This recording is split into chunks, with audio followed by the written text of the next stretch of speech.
Bom, hoje eu vim falar sobre o livro Renovando Atitudes, que é do Francisco do Espírito Santo Neto. Ele foi escrito em Catanduva, interior de São Paulo, em 1997. Editado pelo espírito de Hamed, um espírito árabe, se eu não me engano. E é impressionante como, mesmo sendo de 1997, o livro tem uma contemporaneidade fantástica, né? Agora em 2024. Geralmente livros que tratam ideias profundas são atemporais, eu tenho aprendido muito isso. E a melhor forma de eu exaltar o autor, ou o próprio espírito que ditou, é exaltar o conteúdo do livro, né? Eu não sou muito bom em ficar tecendo graduações, comentários a respeito de pessoas, que eu acho desnecessário. Eu acho que o conteúdo da obra gradua as pessoas de uma forma fantástica, e esse livro é impressionante. Ele foi apresentado por um amigo de trabalho, José, num momento bem difícil da minha vida, sim, o atual momento. E eu peguei os 54 capítulos do livro e li um por dia no trabalho, antes de começar a trabalhar todo dia. Então, antes de iniciar o meu trabalho, eu lia um capítulo desse livro, então eu demorei mais ou menos uns 3 meses, lendo nesses dias, e fazia uma reflexão de cada tarefa dessa, cada tema desse, para digerir bem, dia a dia. Mandei algumas coisas para amigos, amigas também, mas na maior parte eu deixei para citar nesse momento, que eu já separo trechos que eu acho interessantes de todas as minhas leituras, então isso para mim já é rotina, que eu acho que depois alguém pode se interessar. E depois eu organizo, que me ajuda a pensar de novo em cada coisa que eu destaquei. E aí essa organização é trabalhosa. Para você ter uma ideia, nesse livro específico, eu separei 43 trechos. Então eu tentei ser bem breve para trazer alguma coisa aqui. Então eu só criei 2 linhas em cima de cada trecho desses 43 trechos para trazer algumas ideias. E vão se misturar o que está escrito no livro, como citação, e também com que a reflexão minha sobre o que foi lido. Vai haver uma confusão aí, não dá para falar certinho que são palavras do autor, que são palavras minhas, mas é a ideia que eu quero passar, só isso. Então, começando, vou seguir a ordem cronológica do livro, tá? Sem questão de relevâncias, tudo aqui é muito relevante. Na vida só tem verdade absoluta o auto-julgar, a maneira particular de raciocinar e medir tudo. Então, cada pessoa ela tem a sua maneira de pensar e de medir o que ela vê. Outra pessoa pode ver a mesma coisa e pode julgar completamente diferente. Ou seja, a gente só consegue julgar a gente mesmo, no fundo. Temos uma idade espiritual, isso é inegável. Não é uma ideia segregacionista, não é querer colocar que alguém é superior a alguém, mas é fato que as nossas almas têm idade, e isso grita na hora das ações e das reações humanas. E é fato que se a gente acredita que a gente vai ser feliz, se toda a alma está destinada a ser feliz e a gente crê nisso com firmeza, o sucesso e o fracasso nesse mundo nosso, ele é uma questão pessoal. É uma questão de que cada pessoa se enxerga bem ou se enxerga mal. O meio, ele não é um real termômetro. Ele pode ser nesse mundo que a gente vive, mas espiritualmente falando, a gente tem outra balança. A justiça leva em conta nos crimes a intenção, o dolo, se o crime é passional, a ocasião, certo? O dolo é a intenção. Aliás, a intenção, e o dolo, que são coisas diferentes, mas são próximas. E mesmo assim a justiça consegue dividir, na hora de fazer um julgamento. O reflexo de uma força maior inteligente que faz a justiça fazer isso, porque ele não relativiza a ignorância. Então, quando a gente tem intenção de alguma coisa, é um peso. Quando a gente não tem intenção, é outro peso na força universal. E aí, então, a justiça tenta reproduzir isso de formas errôneas, que a justiça humana é atrasada, mas ela é um reflexo disso. Eu entendi assim. Não existe prêmio nem castigo, só consequências da vida. Eu achei interessante essa passagem, para a gente não ficar se apegando demais, né? E para a gente ter calma, porque o que vemos inadequado em alguém pode ser o natural dela. Então, para ela, é o momento, é o coerente, é o belo. E para a gente vê como inadequação. Então, ter calma nas análises. Né? Preocupar com deveres alheios vai distanciar a gente das nossas respostas. E, consequentemente, também atrasar os outros ao invés de ajudar. Então, a gente só pode salvar o nosso próprio caminho, sabe? Então, desapegar de ter um certo controle sobre as pessoas, poderiam estar fazendo melhor, deveriam estar fazendo melhor, isso só nos atrasa de nós mesmos, né? O que nos compete é o que a gente assume, encara e tenta melhorar todo dia a nossa execução, o nosso pensamento. Né? A nossa existência é a responsabilidade unicamente nossa. A nossa existência. Ninguém... então, assim, quando a gente fica tentando colocar a responsabilidade em outras coisas externas, né, a gente está fugindo da nossa. E pra gente tem que ser humilde para não achar que a gente deve ter o melhor. Que o mundo, o próprio local onde a gente vive, o país que a gente vive, a cidade que a gente vive, o bairro que a gente vive, pode ter coisas muito melhores do que o que a gente desfruta. Mas por que a gente tem que ser pra gente?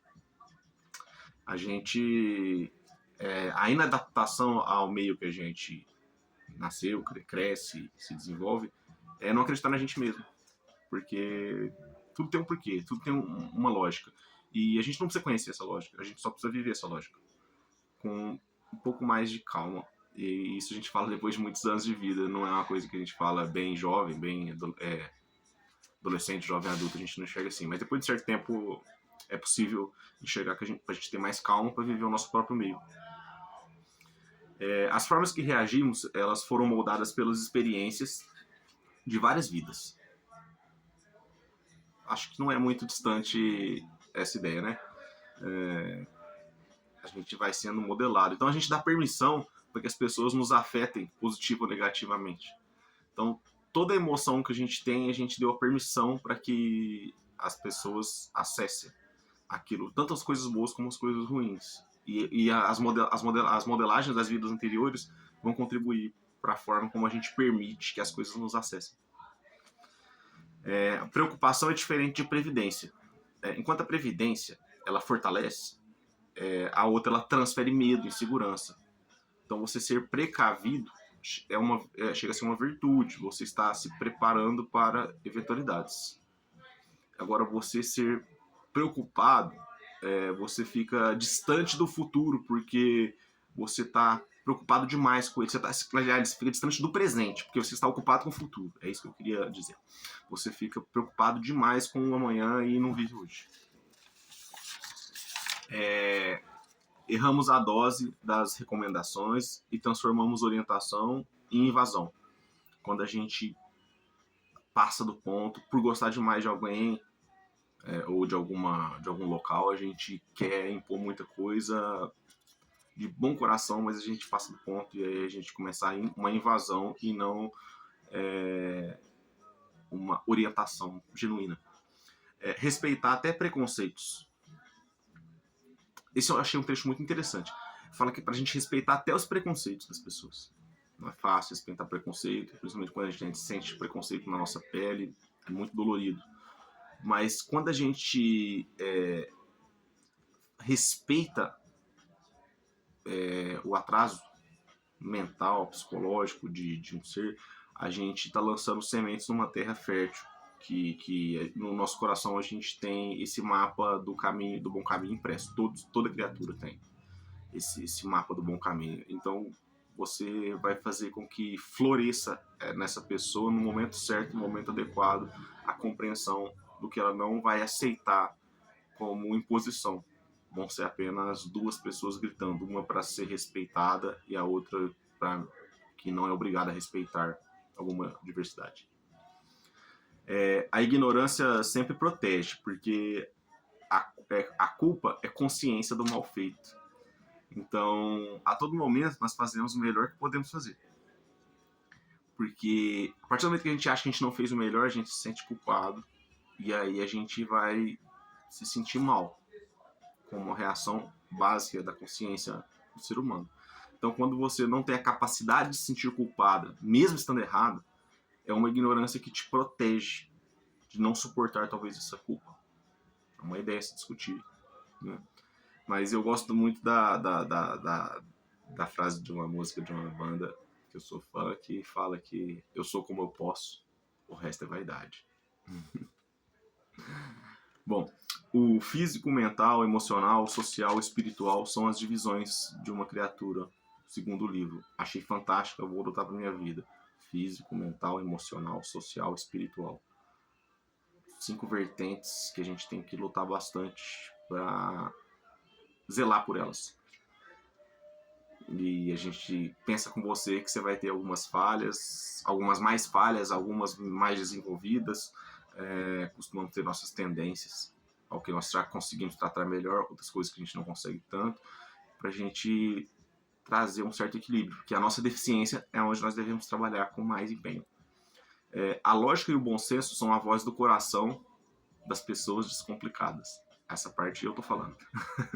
A pessoa descomplicada, ela vai trazer muita lógica na hora de julgar qualquer tema que seja. Cada assunto é um assunto. Cada tema é um tema. E quando a gente trata esses temas com o bom senso que ele pede, ele não é espetáculo, ele é análise. Impor a sensibilidade ou a dureza é desrespeitar o mecanismo de digestão. O livro usa esse termo como a digestão da alma humana, né? Que a gente não tem como acelerar esse processo de digestão. Cada organismo tem o seu tempo de digerir, né? De acordo com o seu momento espiritual. Então, quando você até permite que as pessoas desprezem o conteúdo pela forma, pelo que parece ser uma ilusão, né? Foi o que Jesus fez. Ele deixou que as pessoas se enganassem. Não por não gostar das pessoas, não amar as pessoas, não querer que elas enxergassem o que realmente é, mas que faz parte daquela etapa, daquele momento, as pessoas se sentirem que o espetáculo da aparência é mais forte do que o próprio conteúdo, e esse espetáculo da aparência muitas vezes trazem coisas vazias, mas que vão ser cultuadas. E a gente respeitar isso, a gente vai respeitar o nosso meio, que é o meio humano no momento. Quem respeita, coopera, produz e pensa no coletivo. Tudo um dia fará sentido. Essa parte eu achei muito forte, muito interessante, pensando principalmente no trabalho, seja um trabalho remunerado ou não, mas os trabalhos que a gente desenvolve na vida. Quando você tem o respeito, né, a cooperação e o senso de produção, né, são as melhores coisas que se fornece para qualquer coletivo, sabe? Mais do que qualquer rótulo, mais do que qualquer aparência também, né? São coisas essas são atitudes de quem já entendeu um pouco da lógica de que é necessário contribuir, né? Então, indivíduos, lugares e ambientes são imutáveis por uma pessoa sozinha. Uma pessoa sozinha não muda nada, porque tudo é interdependente. Uma pessoa sozinha, ela vai puxar, tentar, mas ela vai sair derrotada. E não por ela, mas porque é necessário que as coisas interdependentes trabalhem como engrenagem. Quem não diz não é desonesto. Porque né, no melhor dos cenários, quando você nunca diz não, você está vivendo para realizar a expectativa dos outros. Pensa quantas coisas a gente não fala, a gente tem dificuldade de falar não, mas são coisas que não nos trazem nada e às vezes nem traz para pessoas que querem o nosso sim, mas a gente tem tanto medo de falar o não que a gente vive essa função de agradar. E quando a gente amadurece espiritualmente, a gente vai entender que a própria velocidade do caminho e o caminho que a gente percorre são coisas muito particulares, que a gente vai ter que saber a hora de se frear e de avançar, e isso vai envolver alguns nãos que a gente vai ter que dar. para pessoas que têm algumas expectativas diferentes. Mas isso não é maldade com essas pessoas de forma alguma. Principalmente estão contribuindo para o bem delas ao entenderem o não, em algum momento da caminhada delas. Todos os deslizes representam a nossa vida mental, porque ele se materializa. Isso é bem vivo. Por mais que a gente queira negar, às vezes, se a gente reparar aonde a gente escorrega no mundo material, tem uma ligação muito forte com a nossa mentalidade, onde ela está desconexa, e aí o deslize na vida material, ele é a consequência. Então, nesse próprio canal do YouTube aqui eu falo, né, eu sou o que eu tô falando, eu sou o que eu tô fazendo, né? Que é um trecho de uma música também. E eu adicionaria, lendo esse livro, que eu sou o que eu tô pensando também, né? Então, o que eu tô pensando, o que eu tô falando, o que eu tô fazendo, vão resumir o que eu sou. Sim. Preconceito é assimilar as coisas com julgamento de outras pessoas que já está pré-estabelecido. Eu acrescentaria uma coisa aqui agora no alto desse momento que eu vivo no mundo, que o mundo vive, não eu, né? Que o mundo vive, mas que é ter pressa em discordar do pré-estabelecido também é um preconceito. Pensa sobre isso. Quando a gente é oposição, já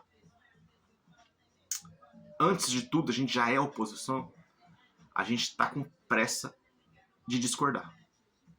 E quando a gente está com pressa de discordar, a gente pula a etapa do bom senso. A gente pula a etapa de considerar cada situação. Então, por incrível que pareça, ter pressa para apontar um preconceito é um preconceito. Loucura. Mas é fato. Pensa com calma que você vai me entender. Dores nos alertam de que deve ser harmonizado interiormente. O que deve ser harmonizado, na verdade, né? Que as nossas dores, as diversas lesões que eu já passei físicas como um atleta, sempre me mostraram coisas que estavam em desarmonia interna.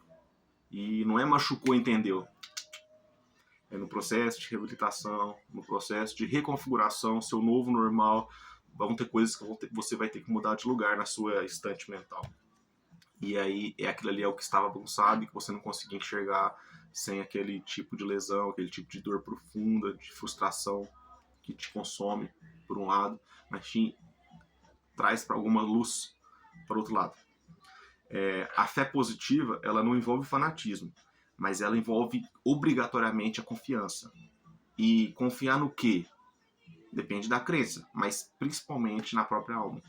Quando você confia que a sua alma é uma alma positiva, é uma alma que pertence a alguma caminhada, você tem fé, você tem crença que sua história não termina de uma forma em vão, no mínimo.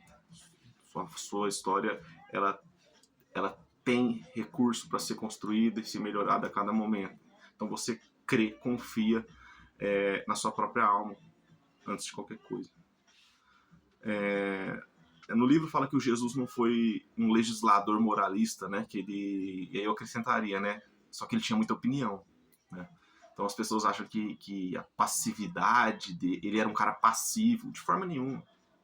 Ele era de trazer paz, mas não passivo, pacífico, não passivo, saca? Existe uma diferença grande, hein? Então, ele tinha uma opinião muito forte sobre as coisas. Só que ele não queria trazer essa opinião a todo preço, a todo custo. Ele queria que as pessoas chegassem a uma conclusão. Ele percorreu, né, caminhos, né, diversos. E, tipo assim, quando a gente percorre caminhos sem vícios de parentesco, vícios de cargo, você entende? É foda falar isso, né? Mas tem muitos seres humanos que eles percorrem caminhos que, se não forem os parentescos, as convenções sociais, familiares, ou os próprios cargos que eles conquistam por seu próprio mérito, mas se você tirar toda essa base, você não vê nada, sabe? E então, quando você coloca, como Jesus colocou, que tipo assim, acompanhava-o quem queria, né? Nem a própria família dele não o acompanhou, né? E eu não estou tecendo comentários da família de Jesus, jamais.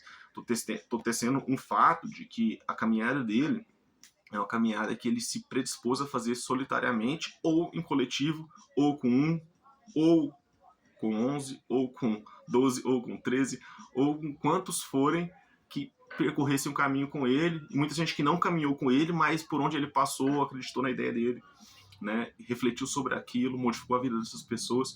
Então, ele percorreu o caminho sem vícios. Ah, qual que é o vício? É alguma substância, alguma coisa? Isso é o de menos.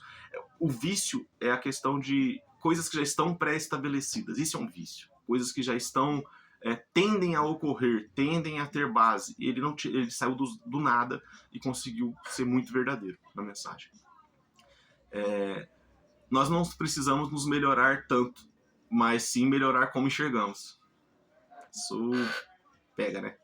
Porque às vezes a gente quer ser muito bom, quer ser muito assertivo, e quando na verdade a gente precisa enxergar um pouco melhor as coisas, né? Que já estão em andamento. Amor é incondicional, mas desde que a gente não se anule. Pode até parecer um clichê atualmente, né? Mas tem uma questão que eu acho muito verdadeira e eu sinto de dentro para fora, que o amor ele não envolve seletividade e preferência. Quando você está falando que você tem que amar todo mundo igual, não estou dizendo isso. Estou dizendo que o amor com pré-requisitos, ele talvez não seja um amor. Quando você acredita que a pessoa, quando você tem o critério de seleção, de preferência para sentir amor por alguém, ou por alguma atividade, ou por algum animal, por exemplo, você criou filtros que não são compatíveis com uma ideia genuína de sentimento puro, que é amar alguém.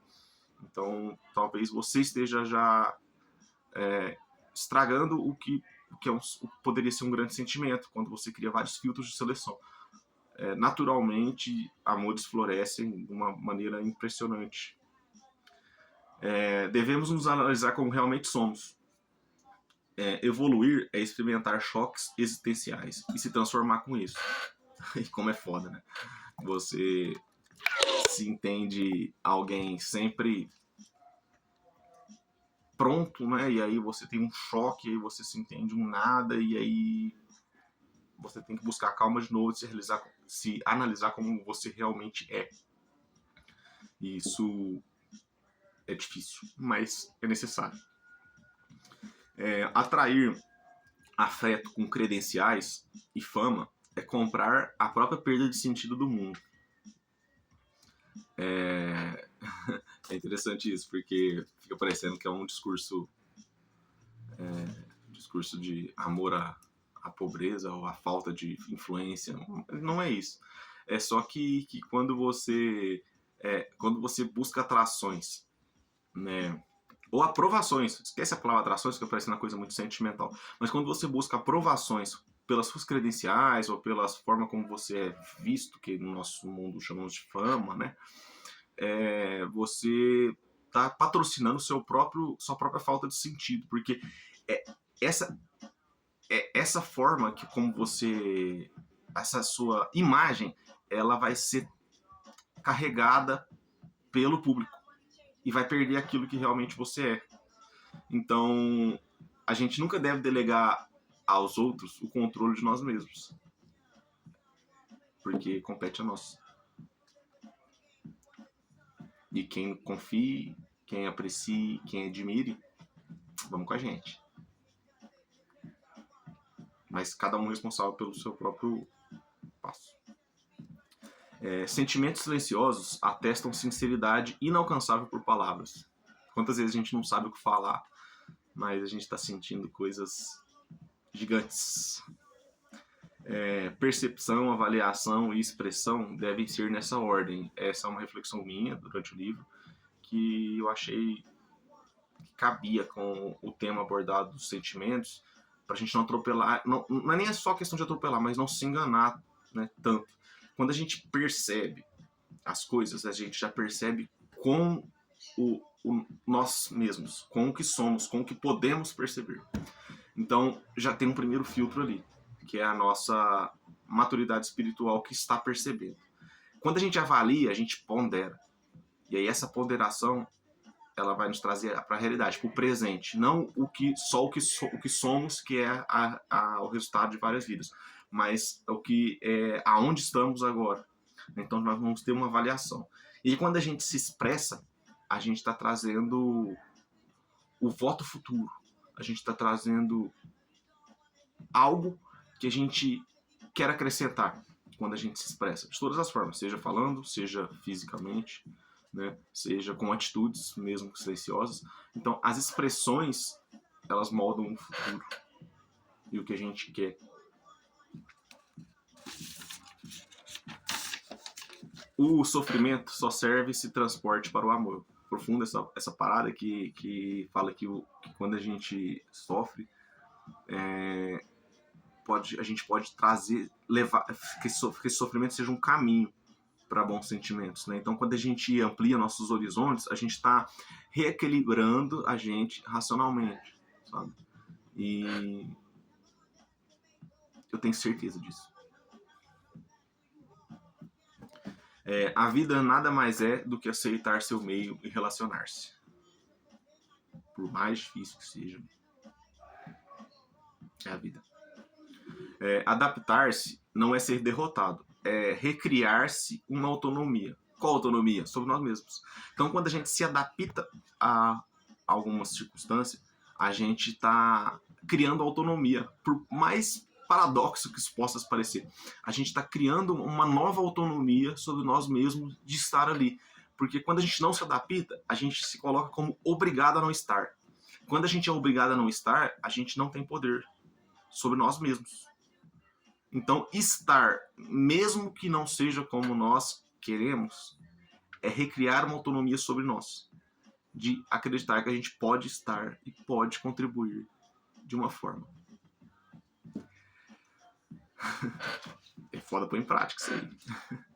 Se somos espíritos com corpos pré-definidos, é impossível ser racista. Eu achei esse trecho do livro interessante, porque se a gente, enquanto espírita, entende que os corpos são momentos escolhidos espiritualmente para a gente passar, a gente não vai fazer nenhuma divisão entre raças, entre crenças diferentes, né? Porque isso são apenas momentos em que todos nós passamos ou passaremos. Há famílias vivendo uma simbiose doentia como se só existissem eles. E eu sempre enxerguei isso. Principalmente famílias... Eu ia falar principalmente famílias que têm algum poder, mas não. Famílias também muito carentes economicamente também podem viver essa simbiose doentia. O que eu acho que o livro quis dizer em relação a essa simbiose doentia? Quis dizer que as pessoas ficam se retroalimentando ali, né, entre a própria família, como se o mundo externo não existisse. Então, tanto coisas positivas, que são frutos, às vezes, de coisas negativas, né, materiais, a ganância traz bem materiais, ou a pobreza traz brigas. Então, essas coisas vão ficando retroalimentando aquela família ali, e ela não se abre para um mundo externo, não vê uma luz diferente, né? Então, todos somos irmãos, né? Então, a família é só um reduto. Então, se a gente tentar não ficar afogado nesse reduto, a gente vai conseguir enxergar melhor como nós próprios vamos caminhar e vamos trazer benefícios para nossa família também. Se não vemos o passado, é por não sermos capazes de lidar.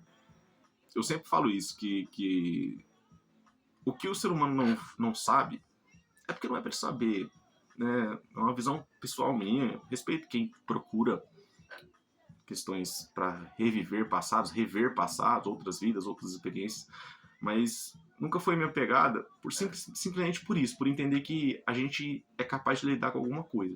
E quando a gente ultrapassa essa capacidade de lidar, a gente pode ter transtornos muito grandes. E a gente vai ter que lidar com um transtorno grande. e a gente pode atrapalhar a nossa caminhada atual. E não é questão de ter medo, é questão de ter uma previdência, a gente se precaver de uma coisa que pode não ser legal. Então, cada dia ele é uma oportunidade, sabe? Cada dia é onde, assim, falar, ah, mas o que eu fui? Cara, a sua consciência e as suas tendências gritam o que a gente já foi. Boas, ruins, para onde a gente tende e como a nossa consciência analisa, falam tudo que a gente precisa saber sobre o passado. Nossos vícios mais despercebidos falam muito do que nós evitamos falar interiormente, né? Então, vícios em todos os sentidos, as nossas próprias rotinas, a gente cria vícios, e esses vícios, eles falam sobre o nosso intelecto, né? Que às vezes a gente evita de colocar isso em mentalidade, pensar sobre isso. Então, a dependência emocional, de alguns padrões, ela vai nos limitar e nos amedrontar. Quando a gente fica dependendo do retorno, né? De como é enxergado, como eu dei exemplo agora mesmo, ela vai fazer com que a gente tenha medo de dar alguns passos, né? E aí a gente vai usar de um perfeccionismo destrutivo, né? Então, o bom senso é ter a lógica e a sensibilidade. Porque por mais que as regras sociais mudem, a moral ela é uma coisa atemporal, sabe? Porque a moral envolve, na minha opinião, o que você pensou ao fazer ou ao não fazer, ou em como fazer, entende? Isso é moralidade. Não é a coisa julgada pelo momento histórico em que ela está determinada, porque isso muda. Mas envolve o sujeito, envolve quem teve a ação, envolve baseado em que e as consequências daquela ação, quais seriam possíveis na mente da pessoa que decidiu naquele momento. Por mais que seja difícil, mas é assim que a justiça divina demonstra que as coisas têm valor, sabe? Então, assim, os sentimentos verdadeiros, eles não exigem retorno, porque eles são como alimentos que a gente consome. Foi assim que eu entendi, que quando a gente lança sentimentos positivos, alguém se alimenta deles. E é um alimento que faz bem, né? Então ele não precisa ser devolvido. E lógico que ser recíproco é o paraíso, é o melhor dos cenários. Não viemos ao mundo para agradar, mas sim para amar até quem exige o agrado, né? Então as pessoas que exigem muito, que sejam muito, a gente chama de pessoas mimadas, né? Até elas, se a gente conseguir amá-las, a gente vai trazer uma luz para nós mesmos, né? De acordo com o nosso momento. Então, cada um dá o que tem, vive do jeito que pode e percebe como vê. Fato, né? No livro ficou bonita essa frase, eu transcrevi ela igual ela estava lá. Talento é só o que foi repetido demais. Ah, mas nasceu com talento. Pô, pensa nas outras vidas. Quantas vezes a pessoa repetiu aquilo ali, talvez, para ser considerada uma pessoa gênia. E a vocação, ela é ouvir uma convocação. Essa é a etimologia da palavra. Sinistro, né? Então, a vocação é quando a gente é o que fala para onde a gente deve ir, ou seja, uma convocação. E às vezes a gente luta demais contra, mas sempre é tempo de ouvi-la. Bom, se sua família é um problema para você, o melhor dia de viver esse problema é hoje, porque você está no meio correto, na hora correta, para desfazer qualquer tipo de coisa que não seja tão legal de continuar levando para a eternidade, certo? Então, levar da melhor maneira possível dentro do seu ambiente familiar, inclusive com a família que você escolhe durante a vida, né? As pessoas que vão entrando na sua família por escolhas também vão fazer parte de viver isso. Por mais que tenham problemas, viver isso da melhor forma possível. É importante não se sentir culpado das vidas. Na verdade, eu coloquei assim: é importante não se omitir culpando vidas anteriores ou a própria infância, como está muito comum as pessoas fazerem hoje em dia, que tudo é relacionado à infância. E ok, quase tudo é relacionado à infância, sim. Mas não é o ponto final. Aquilo ali pode ser o ponto de partida para uma melhora. Então, se você entender que são coisas de vidas anteriores ou da sua infância, reflexos estão trazendo negatividades agora, a gente tem que pensar em como solucionar essas negatividades, como diminuir e atenuar, né, as questões negativas e superdimensionar as positivas daqui para frente.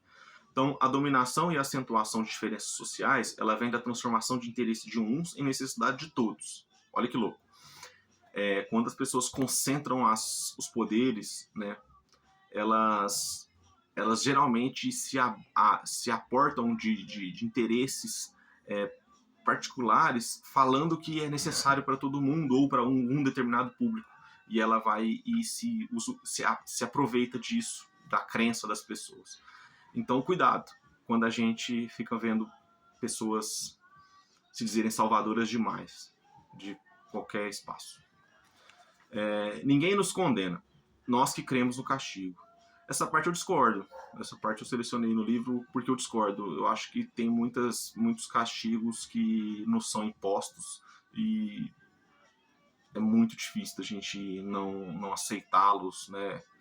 Porque é uma força muito grande que impõe.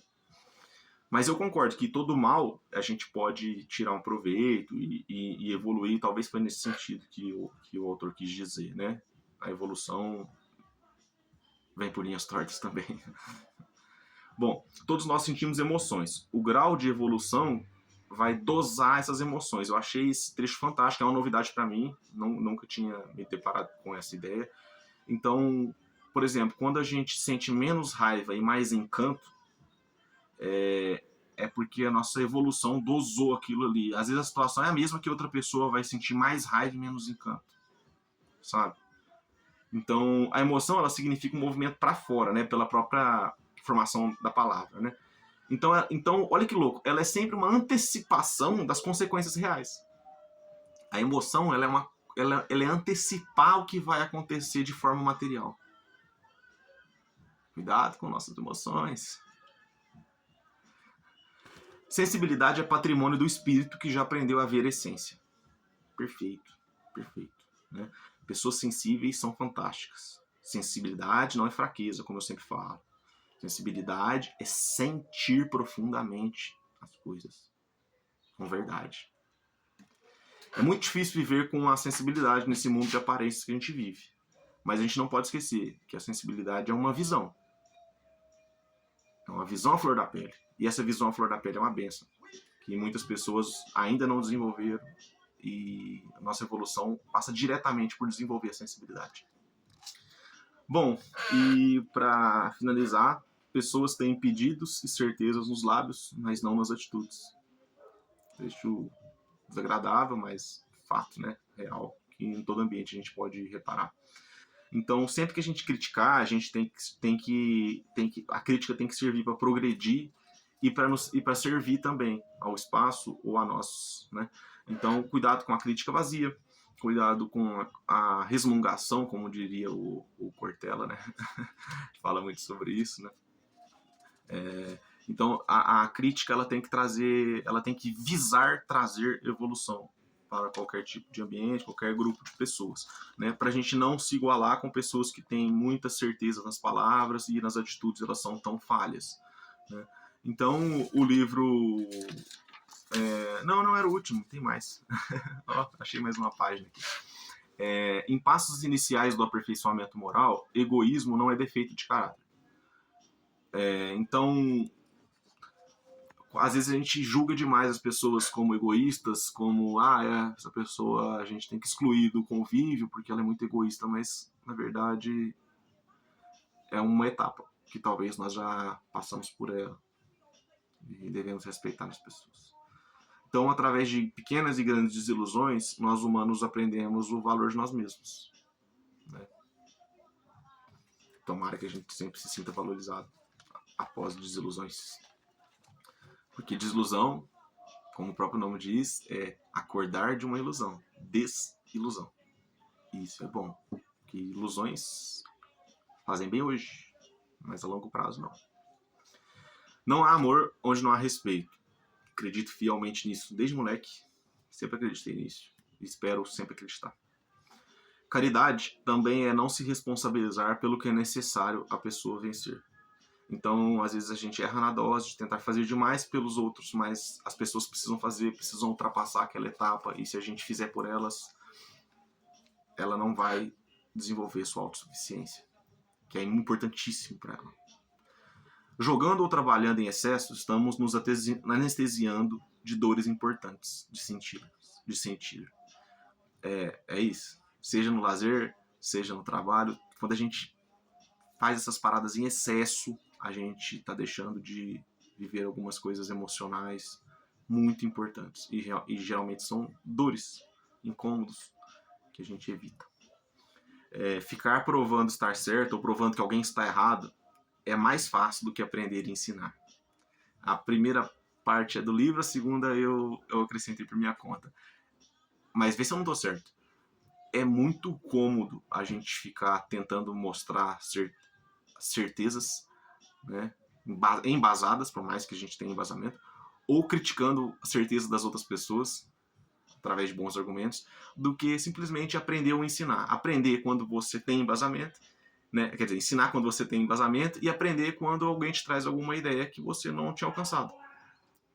Então, toda vez que essa guerra do certo e errado estiver emergindo, é porque a gente está indo para um caminho errado de não aprender e ensinar. E aí vai ser uma balança, porque às vezes a gente quer ensinar, mas a pessoa não quer aprender. Ou às vezes a gente quer aprender, mas alguém não quer ensinar. Né? Então a gente tem que sempre estar nos vigiando para a gente estar aptos. Então o perfeccionista não é só quem busca o melhor resultado. Infelizmente ele produz pouco por medo desse resultado. E ele pode acabar vigiando os outros, a produção dos outros, né, o que os outros oferecem, né, e ele se desconcerta com o erro.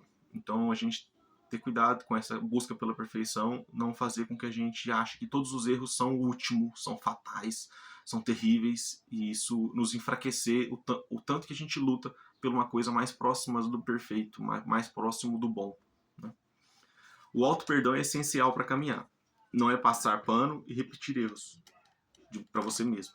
Né? Então, só assim que se a gente vai ser indulgentes com os erros alheios, né, depois de ser com os nossos próprios, né, a gente tem que relevar nossos próprios erros em alguns momentos, né, não relevar, mas aprender com eles e caminhar para frente, para que a gente possa ter aquela compreensão que Cristo pediu com os erros de outras pessoas, né, e ele tem toda a razão, né, que é essencial para qualquer tipo de amor, né, é ter essa empatia positiva. Né? Se a gente se preocupar mais com as impressões externas do que com a realidade das coisas, né, a gente vai entrar num caminho talvez sem volta, né, de rótulos. Então, pode ser uma cilada. Só que isso não é de todo ruim. Por quê? Quando não é a gente que está aplicando, a gente tem que olhar isso com mais calma. Que faz parte da natureza humana, sabe? As pessoas, nós, todas as pessoas, nós projetamos alguma coisa antes de interiorizar aquilo.